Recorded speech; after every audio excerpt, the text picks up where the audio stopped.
TFC spiritual ప్రేక్షకులకు స్వాగతం. ఈ వారం రాశి ఫలాలు పరిశీలిద్దాం.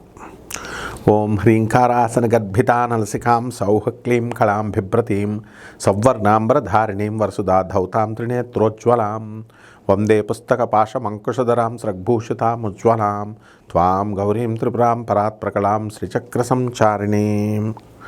ఓం శ్రీ బెజవాడ కనకదుర్గాదేవ్యై నమః. శ్రీ దుర్గామల్లీశ్వరాభ్యాం నమః. మనకి ఈ వారం మొట్టమొదటగా గ్రహ స్థితిగతులు ఏ విధంగా ఉన్నాయి చూద్దాం. ఇప్పుడు ఏప్రిల్ 2 నుంచి మనకి కుజుడు మీనరాశిలో ఉన్నాడు. అలాగే ఏప్రిల్ 11 నుంచి మనకి ఈ యొక్క బుధుడు మీనరాశిలో ఉన్నాడు. ఏప్రిల్ 14వ తేదీ దాటిన తర్వాత రవి మేషరాశిలోకి వస్తున్నాడు. అలాగే శుక్రుడు 19వ తేదీ ఏప్రిల్ నుంచి వృషభ రాశిలోకి వస్తున్నాడు. ఈ విధంగా ఉన్నటువంటి గ్రహస్థితుల వల్ల ద్వాదశ రాశుల వారందరికీ కూడా ఒక్కొక్క రాశి వారికి ఏ విధమైనటువంటి ఫలితాలు ఇస్తుందో మనం చూద్దాం. అయితే గురుడు మిథున రాశి అని మనకు తెలుసు, మిథున రాశిలో ఉన్నాడు.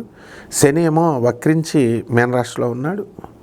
అలాగే రవి శుక్రులు ఇద్దరునేమో మేషరాశిలోకి వచ్చారు. కుజ బుధులు ఇద్దరు కలిసి మనకి మీనరాశిలో ఉన్నారు.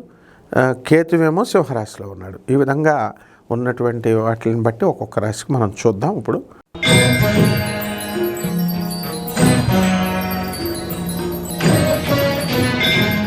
ధనుస్సు రాశి. ఈ ధనుస్సు రాశి వారికి అందరికీ కూడా అర్ధాష్టమంలో ఉన్నటువంటి శని కుజ బుధ గ్రహాల ప్రభావంగా మీరందరూ కూడా మీ సోదరులతో కలిసి ఊర్లు వెళ్ళడం, స్థానభ్రంశం, మీ సోదరుల ఊరికి షిఫ్ట్ అవ్వడం, లేదా వాళ్ళు మీ ఊరికి రావడం ఇలా జరుగుతూ ఉంటాయి. వివాహాలకు సంబంధించి వెంటనే మీకు వివాహాలు కావు. పెళ్ళిళ్ళు కుదుర్చుకున్నటువంటి వాళ్ళు ఈ వారం అసలు మాట్లాడొద్దు. మీరు ఖచ్చితంగా డేర్ చేసి మాట్లాడండి, కావాల్సి ఛాలెంజ్ చేసి ఆ పెళ్ళి చెడిపోకపోతే నన్ను అడగండి. చాలా జాగ్రత్తగా ఉండాలి. బుధుడు అస్సలు బాగుండలేదు. కాబట్టి ఈ యొక్క అర్ధాష్టమ శనిగ్రహ ప్రభావం వలన పనులన్నీ కూడా ఆలస్యంగా అవడము ఇలాంటివన్నీ కూడా జరుగుతూ ఉంటాయి. మీకు ఎవరైతే పిల్లలు లేరనుకునేటటువంటి వాళ్ళకి మగపిల్లలు పుట్టడానికి అవకాశాలు ఉన్నాయి. ప్రభుత్వ సంబంధమైనటువంటి వ్యవహారాలన్నీ కూడా సక్సెస్ఫుల్ అవుతాయి. మీ పిల్లలకు ప్రభుత్వ సీట్లు రావడానికి అవకాశాలు ఉంటాయి. అలాగే ఈ యొక్క మీ భార్యకి ప్రమోషన్స్ రావడం ఇలాంటివన్నీ కూడా జరుగుతాయి. అయితే మీకు ఒక నేత్ర సంబంధమైనటువంటి ఈ యొక్క రోగాలు రావడానికి అవకాశాలు ఉంటాయి. చాలా జాగ్రత్తగా ఉండాలి. అలాగే ఈ యొక్క ధనుస్సు రాశి వారికి అందరికీ కూడా భాగ్యములో ఉన్నటువంటి ఈ యొక్క కేతుగ్రహ ప్రభావం వలన విదేశాలకి ఎక్స్పోర్ట్స్ ఇంపోర్ట్స్ బిజినెస్లు చేస్తారు.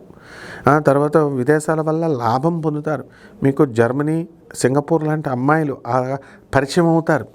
అందువలన వాళ్ళేవో చెప్తారు, మీరు చాలా జాగ్రత్తగా మీరు చేసుకు వెళ్ళాలి. కాబట్టి ఈ రకంగా వాళ్ళ వల్ల ఉపయోగాలు ఉంటాయి. మీకు ఉపయోగాలు ఉన్నప్పటికీ కూడా మీరు కొంచెం ప్రాబ్లమ్స్లో పడతారు. ఎందుకంటే మీ భార్యకి దొరికిపోవడానికి అవకాశాలు ఉంటాయి. ఇక పరిహారాల దగ్గరికి వచ్చేసరికి మీరు ఏం చేయాలి? శని జపం చేసుకోండి, బుధ జపం చేయండి, బుధ స్తోత్రాలు చదవండి. బుధుడికి కిలోంపావు పెసల్ని ఆకుపచ్చ రంగు ఉన్నటువంటి వస్త్రాన్ని ఇచ్చి పేద బ్రాహ్మడికి బుధవారం నాడు ఉదయం 7 గంటలకి దానం చేసుకోండి. అలాగే భువనేశ్వరి అమ్మవారి యొక్క జపం మంత్ర జపం చేసుకోండి, హోమాన్ని చేసుకోండి. బ్రహ్మాండంగా ఉంటుంది. శుభమస్తు.